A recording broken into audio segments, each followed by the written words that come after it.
So, welcome to the 1947 Nobel Prize in Physics. This one went to Sir Edward Victor Appleton. And this is kind of a cool one because it tells us a few things about the world we live in that we really should pay attention to just how long ago this was. And it wasn't that long ago, to be honest, that we are still learning a lot more about even, the planet that we live on and the air we breathe.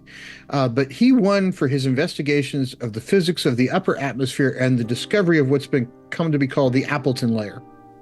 Basically, he discovered this Appleton Layer in 1926, which is less than 100 years ago, and which basically says the knowledge of our global environment, our own atmosphere, is not that old, right? We've really kind of come a long way in that short period of time, but I think we have a lot further to go to understand this environment we all live in.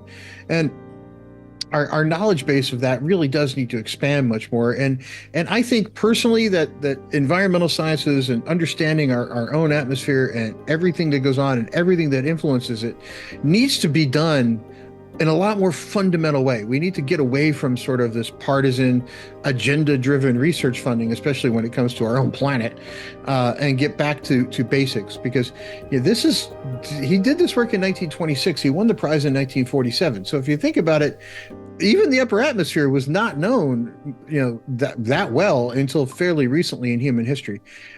Which also means if you look at these dates, there's people walking the earth today that were alive when discovery was made. It's not many of them because it is 98 years ago, but there's a few running around. So what I think brings this one to me to kind of hard is I've done a lot of work on social media and I talk about science in one way or another.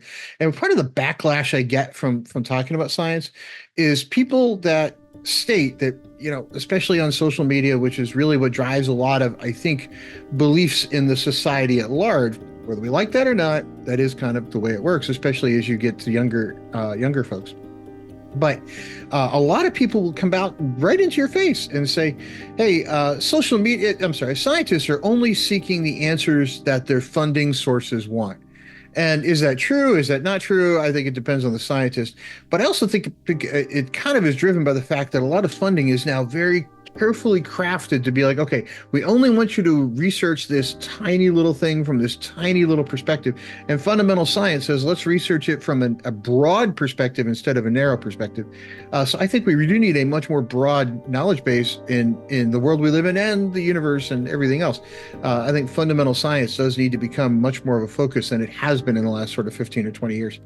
But I think it can only help us, especially as we start to try to understand better and better what goes on around the world and what impact we have or haven't had on our environment. And given whatever impact we have, how do we put that back to the way it was supposed to be naturally? Because if we go and make a bunch of changes and then we realize, oops, we got it wrong, that's a bad thing too, right? So we need to really understand the world we live in, and we need to do it quickly. So let's dig into what Sir Edward Victor Appleton did. In the earliest part of the 20th century, it became obvious that radio waves were following Earth's curvature.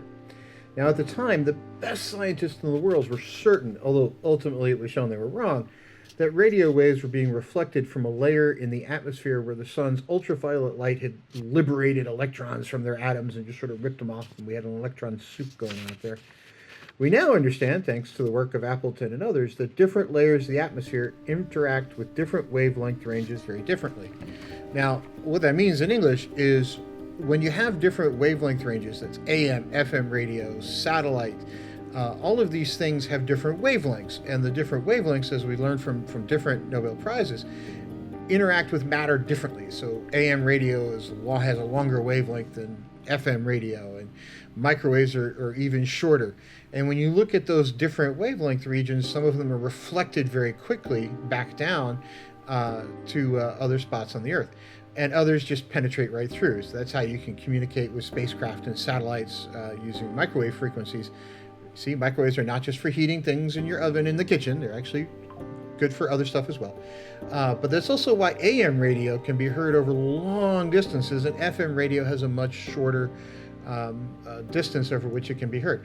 FM radio is much more clear, so there's advantages of it, but AM radio has a distance advantage in that it has an atmospheric skip that FM doesn't benefit from. So this sort of work allowed him to identify upper changes in the atmosphere and another layer that they didn't know existed previously. Now, how was it he really did that? Let's take a little bit of a look. Now, to make this discovery, he used the principle of superposition of waves, which is usually called interference of radio waves, but there can actually be both constructive and destructive interference. So he used both of those to figure this out. Sir Appleton, who really was knighted, proved that the ionosphere was a layer in 1924, and there was actually a layer beyond that in 1927. The discoveries impacted long-range communications as well as radar in the very early days, and even today. Atmospheric conditions must be taken into account when designing radar, but it also helped us understand the properties of these layers chemically and how those chemicals interact with each other and how those chemicals keep the Earth balanced at a specific temperature, among many other things, like keeping the air breathable, which is kind of important for you and I.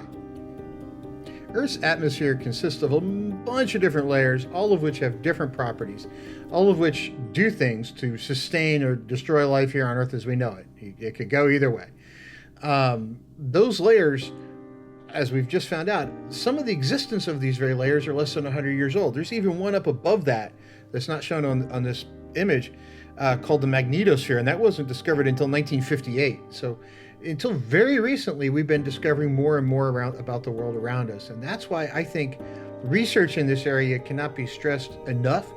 And I think that needs to be done without agenda, and that needs to be done without preconceived determinations of what the answer is. And I don't think that's necessarily gotten as much attention as it needs to in the last 30 or 40 years.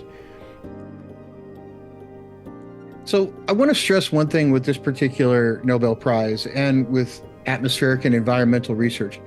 If we go into it with a preset mindset that, well, you have to say this one particular thing, or you have to say this other particular thing, nothing's ever going to be accomplished. We have to approach it from the science gives us the answers, not, hey, let's go find the answer we want. Because if we do that, and then we set gigantic agendas to say, hey, let's go change one thing or another about our environment, that could have a drastic effect, and it could have an effect that's not really beneficial, because life only exists within certain temperature ranges, and life only exists within certain chemical balance, at least life as we know it. So we have to have oxygen, we have to have other things in the air we breathe, otherwise we all die. And if the air we breathe is too volatile and then we have a random spark, it tends to explode, right? So we have these challenges that we have to face, and it's not going to be solved with any kind of preconceived notion of here's the answer and you've got to say it in a specific way or else you don't count, you're a denier. Science is science. It doesn't care who accepts or denies it. What we have to do is better understand the stuff, and given how new some of these layers are, it's not shocking to me that there have been models that have come out over the years that predicted a certain thing and they got it a little bit wrong. In some cases, very wrong. It also does not shock me that there are people who want to point to that one model and say, look, that model was wrong, therefore all models are wrong. It's not the way it works either.